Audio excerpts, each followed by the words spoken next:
Hello to all my friends. Hello to all my friends out there. So this is Stockpile Part 3.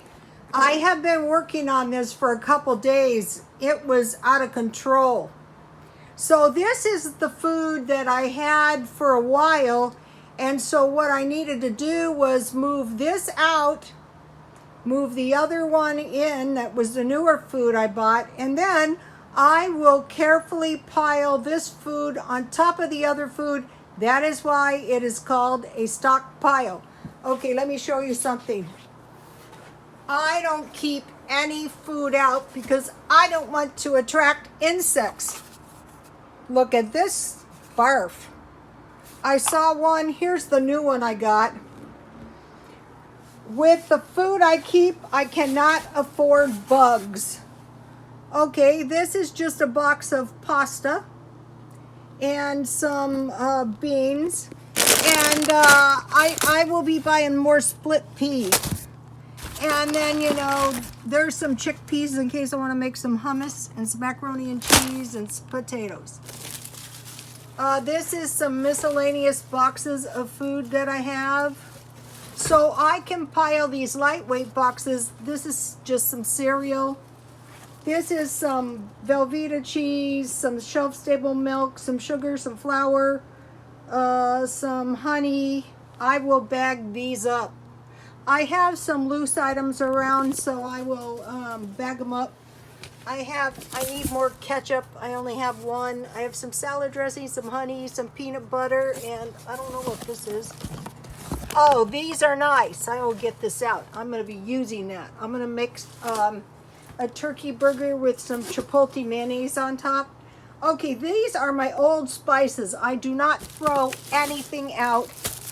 And these are some of those, meal packages, spaghetti, taco. This is some tea. This tea is the newer tea I bought. And this is some cake mixes, some Kool-Aid, some Jell-O. Another thing I don't throw out is any old prescriptions. You never know. They say you're not supposed to keep them, but you never know. Okay, these two boxes, this box and this box, I usually try to keep it to one box, is half-eaten packages. Okay, so you want to create packages, half-eaten packages, keep them all in the same place. This is some Rice Krispies. I could make some Rice Krispie treats. I better make them. This is some barley. I have some noodles, some rice, some beans. I pretty much know what's in here. I have some trail mix bars. I have some hot chocolate. I have some crackers. I have some top ramen. I have some crackers. I'll bag those up. And then this is another one. You'll recognize this food. This is some textured soy, some corn flakes, some pasta, some top ramen, some breadcrumbs. I started buying those for my meatballs. And here is some cereal, which sounds pretty good right now, day 2 of the low-carb meals. And then just some half-eaten packages. So, these boxes are important, these half-eaten boxes, because if somebody was to come to you and say, do you have any food? You would say, yes, I do, and you would go to your half-eaten packages. You wouldn't go in the bedroom where the food you just paid your hard-earned money for is. You would go here. Now, this is good food. There's nothing wrong with it. You've been seeing me eat it all month. I want to eat it up before I go into the stockpile. You could give them some of your tea. It's not going to go bad if it's been beans, rice, textured soy. If you have a half a package of Velveeta cheese in your refrigerator, you could give them that. You could give them some, I have dented cans of evaporated milk. Now, mind you, they don't have any food.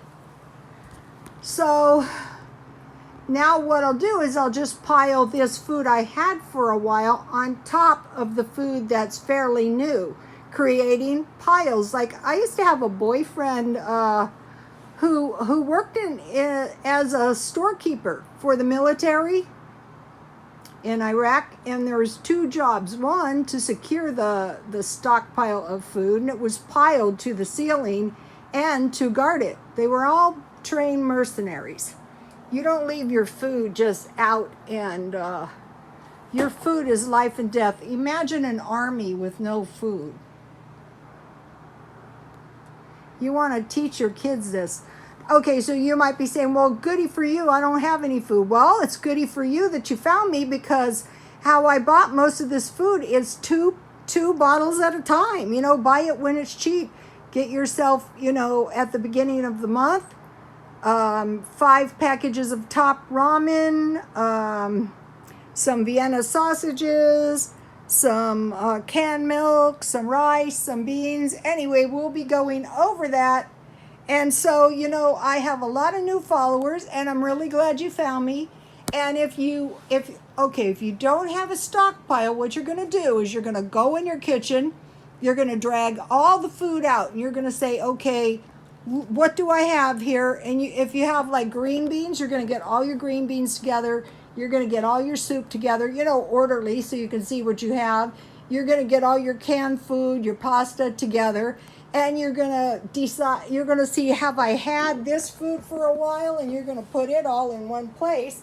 And then you're going to put the food you just bought in one place. And then you're going to say to yourself, okay, I'm willing to go to the food bank because they might give me some canned food. That would be really good. Notice that I did the canned food first.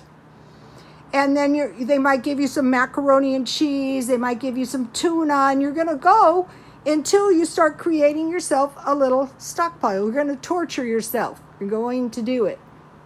And then you're going to start buying some inexpensive food so you won't run out of food, and creating yourself a little stockpile. You probably already have a stockpile in your kitchen. You just have to take it out and create a stockpile. You don't have to box it up. You can keep it cupboard by cupboard. That's good enough.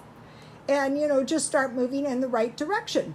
Okay, you guys, like, comment, and subscribe. And don't say I can't do it, because now that you're following me, you are going to do it.